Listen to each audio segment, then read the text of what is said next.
Hello there, my friends, and welcome to the Glow Up Method. This is the place. This is the space for you to grow, for you to heal, for you to discover, for you to glow. Hello, my name is Natasha, and I am so genuinely grateful and appreciative I could be here with you today.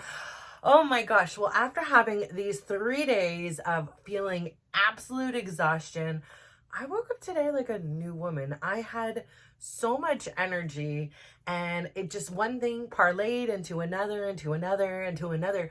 The feeling of having ADD was for real today. Again, I don't know if I have it, but the more lately as I've been trying to organize things, and I think it's more of there's just so much to be done. It's like I walk into one room and I'm like, ooh, this has to be watered. Ooh, this has to be trimmed. Ooh, this has to be sorted through. Ooh, this has to be washed. And it feels like I am like just going from place to place, like multitasking.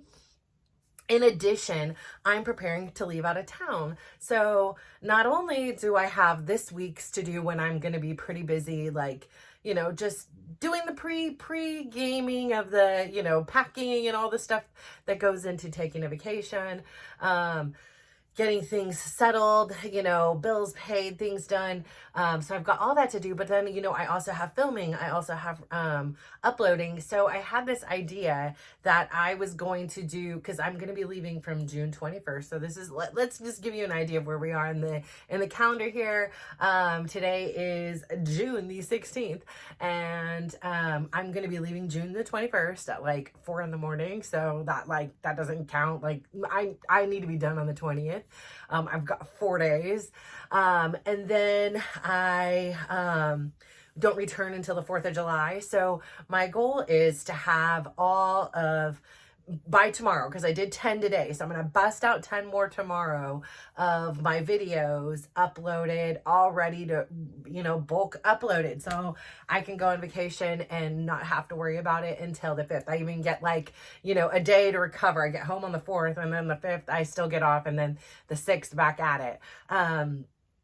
So I have all that going on, in addition to just like cleaning. Oh, and I have stuff like with my big project over there, working with the architect, working with the city, finding about deed restrictions, like all these different things, working with the contractor. So there's that going on. There is also today, so my sons, my two oldest sons were in they won, this opportunity. So they had this all expense paid trip to LA. They got to see this, two teams that are from Europe play each other, PSG and Real Madrid. They've had like food, and then they had a competition today. And both sons, it was out of 4 people. And then they also had a professional playing with them.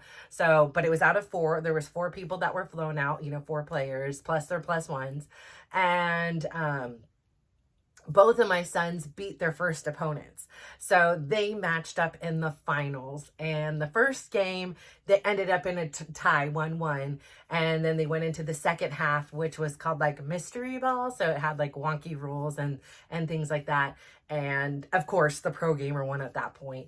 But it was pretty touch and go, pretty close there. I was like, oh my goodness. Like, I think the oldest has a lot of, he had a lot of fight in him. Like, he wanted to beat his brother more than he wanted to beat the other opponent. I can imagine. I know him well.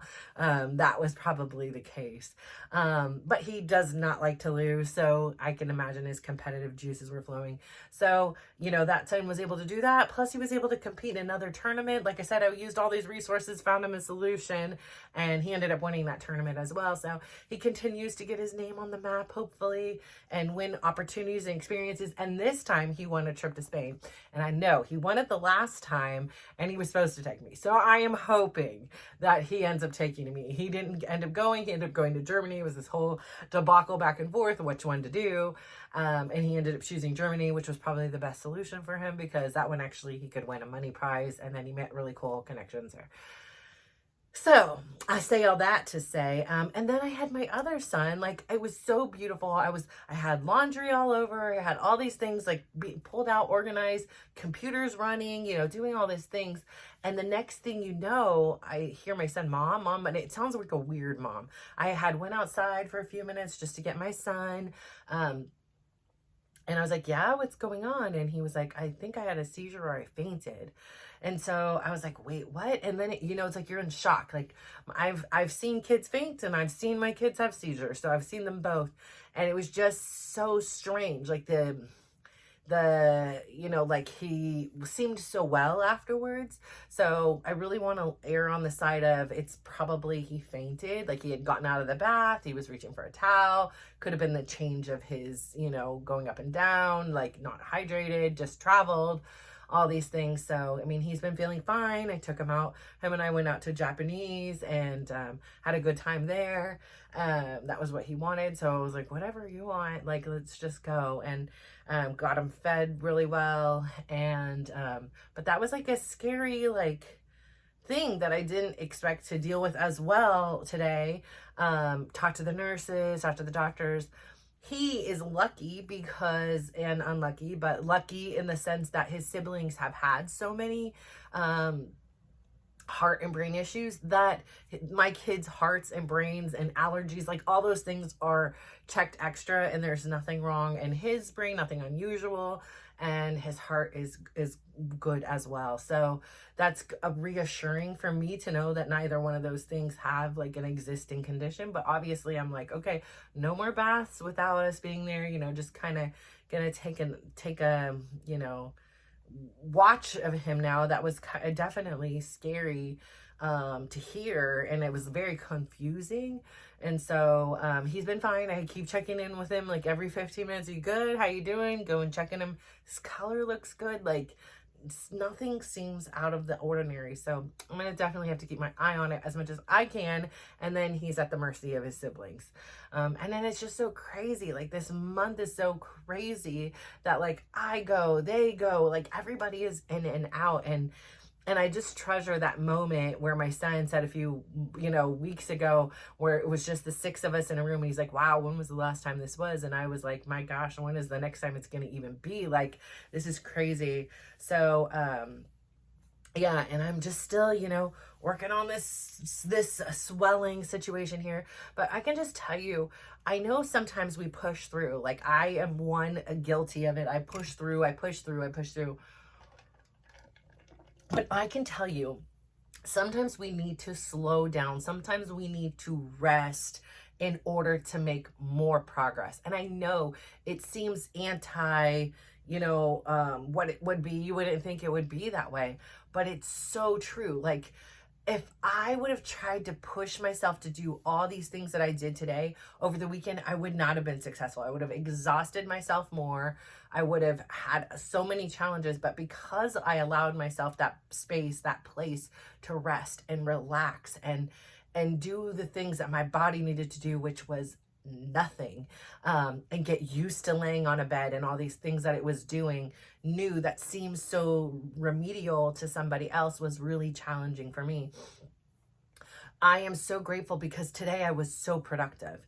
I was able to get so many things accomplished, which makes me have like, I get to just check things off that mental to-do list. They could be big things, like speaking with an architect. It could be small things, like move my sock drawer back onto my side. They don't have to be these big things, but even just eliminating the small things from your to-do list is huge. I got my watering, like all the things that, are required of me in my day-to-day life was so much easier because I was rested. I took exactly the time I needed. And even though originally on Friday, I thought, okay, I just need today. And when Saturday came, I was like, no, I need today.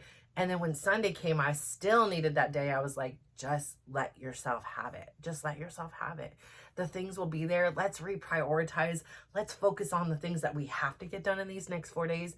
And if we don't have to get done with it, it's okay to just say, all right, I'll get to it when I can get to it. And the funny thing is as I've gone throughout the day, I've been able to accomplish way more than I ever thought I would have, even over the weekend. And I wasn't trying, and I wasn't trying to push myself. Like when I was doing my work on my computer, I would make sure to take a rest, like, and lay down, and do work, some of the work, so I wasn't on my feet the entire time. But it was definitely a reminder that sometimes we need to take a pause. Sometimes we need to slow down in order to make more progress. And it just doesn't make sense all the time, right? We think we need to just keep moving, keep going, and that's the way forward, but not always.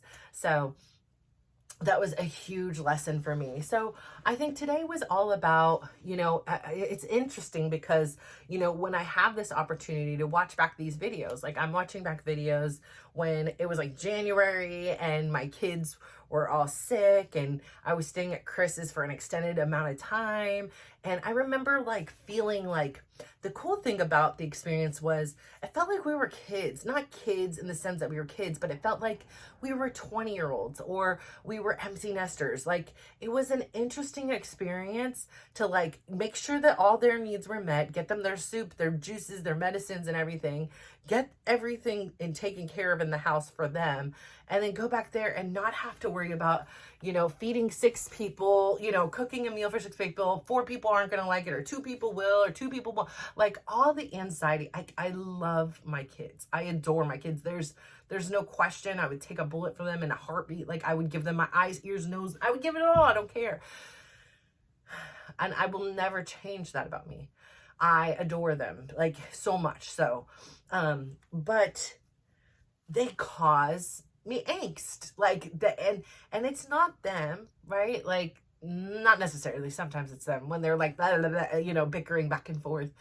But like the expectations I put on myself as a mom, and just the, because I'm nurturing and I care for them, not the most nurturing, but like I care, like, so I'm not going to cook myself something and not cook for them. Or, if I see that they're sleeping or doing something, I'll put away dishes or I'll do things extra for them. And that does cause a lot of extra responsibility and strife in my life because I still have my list of my to-do things. And it becomes really evident when the house only has 2 people, right? So like it's Tyler and I, like I said the other day, he came home and just did the dishes. He put them all away and everything. And because there's only 2 of us, like nothing is in the sink. Like, we're obviously not the culprits of it. Like, oh, we just put it in there. The garbage isn't overflowing. The laundry is getting rotated and done. Like, it's amazing how you can notice that, like, when you just put so many more people into play, there's so many more dynamics. And sometimes we put ourselves aside because we think, like, I know for me, I'm like, okay, let me just switch this load. Let me just load this dishwasher. Let me just put these away. Let me just mop this floor. Let me just sweep this floor. Let me vacuum really quick. And all these 5, 10, 2, 1 minutes, they start sucking up half a day. Next thing I turn around, I'm like, it's 3:30 and I haven't sat down and do any of the work for me. All I've done is clean up and clean around other people. And now granted, I still did that today. I cleaned all the toilets. I cleaned, I cleaned the showers. Like I still did things, but because there wasn't all those additional people making messes on top of the next thing, or, having to go, do a whole huge Costco shopping trip and put away the groceries and, cook an elaborate meal for 1 or 2 hours. Like, oh my gosh, it's freed up so much time and energy. And I am so grateful for that perspective because I love when everybody's here. And sometimes I get caught up in it. And it was such a reminder today that I'm like, I don't like to cook. Like, I don't like to cook. I will do it. I like to eat. So of course I'm going to cook. But I think that, if I get to my space where I'm like, these are the days in which I'm going to cook, or these are the days in which somebody else can cook, or, whatever, and not put all this extra pressure on myself and not go around continually cleaning up other people's messes. I have my own messes to clean up. Nobody's cleaning up my messes. I've got my own responsibilities and priorities, and I need to take care of those. And I need to prioritize myself. And I feel like that happens to you too. Like other people come in and it's this interruption where you may have had this plan, or, you know, you're doing these things, and the next thing you know, you walk by the kitchen and there's dishes in the sink, and instead of getting mad or frustrated, or you still can get mad or frustrated, you know, you just take care of them because you don't want to see them, you don't want to smell them, you don't want to, whatever it is. You get these things done, and we forget that they take up moments of our life. And, you know, it's one thing, you know, every once in a while, or, you know, but it's like, it's a rule here. Like if the dishwasher's empty, take your dish, rinse it, wash it, put it in the dishwasher. And I can't tell you how many times, unless I'm in there and like, hey, dishwasher's dirty, you know, like, and they're like, I know, I always do it. And I'm like, well, somebody doesn't, you know, because clearly it's in there. So I was laughing to myself. I was like, I'm going to just put one of these Ring cameras, and I'm going to put it in there because I have an extra one, and be like, who is the culprit? Who is leaving their dishes in the sink? Unattended, you know, like wash it. So, you know, but I have to realize I have to set my boundary for me. The boundary is I'm not going to do other people's dishes anymore every single day, and cook and shop and clean. These are adults I'm living with. These are not 5-year-old children anymore. And I know I would love the opportunity to act like a 5-year-old child, but still have all my wits about me, all my brain about me now. But that's not the reality. We have a 25-year-old, a 19-year-old, a 17-year-old, and the 23-year-old just moved out, and we got a 52-year-old. We can work in this house as a community. So today was such a realization, because when I didn't have all these other things distracting me, I got so much done. When I had energy, I got so much done. So I really have to strike a delicate balance in which I don't overextend my body to where I need 3 days to recover, to where, you know, like I felt good. So I was, you know, bumping up my steps to like 15,000. And now I'm just like, it probably was too much. Like I just need more time. Like my abs hurt. My stomach is still swollen. I'm still not healed, nowhere near healed. So, I really need to learn how to embrace the calm, embrace the peace, and embrace the rest and the silence. Like that is so important. I continue to say, please, please, please go out there and make sure that you are nurturing your body. I'm a huge fan and advocate of the healing from being outside. Being in nature for me has been critical in this journey, like watching the flowers bloom, tending to them as best as I can, watering when that was all I could do, you know, pruning them, you know, taking care of them, like is this sense of beauty and responsibility. And I love just listening to the birds. And today watching this baby, it wasn't a bumblebee, but I think it's like a honeybee. I don't know, but it was a little baby one, and I had never seen like a baby one, and it was just flying from daisy to daisy, and it was just so beautiful to capture these moments outside and feel free. Like I didn't have the stresses of, you know, architects and having to pack and cleaning and organizing. It was just being present in the moment. And so I really challenge you, in addition to all I've talked about today, to also find a moment today to be present. Ideally for me, go outside, go to a window, you know, enjoy that nature that makes you feel like you are not that big. Your problems are not that big. We are really small, and our problems in turn are small. They're huge to us sometimes, but in the scheme of life, the things that we're worrying about, the things that we're stressing out about, they're not even going to be an issue or thing most of the time in a few weeks, days, months, and years. Like it literally is going to go and pass. So really take the time to calm down, get some time to be outside and be present, and find the balance in your life. So I say all this to say, I said a lot today. Please, please, please give yourself a big smile. Give yourself a compliment. Today, my compliment is I'm really glad that when something went wrong with my son, I didn't have my typical freak out. I was able to stay calm, uh, assess the situation, speak to the doctors and the nurses, find out what possibly happened, and was able to support him from a calm place, not a place acting calm, but from a genuinely calm place. And I felt like we really came up with a great plan for him. I would also say, please, please, please go out there today. Give someone else that big, beautiful smile of yours. Give somebody else a compliment, and just watch how they glow up. So thank you. Bye.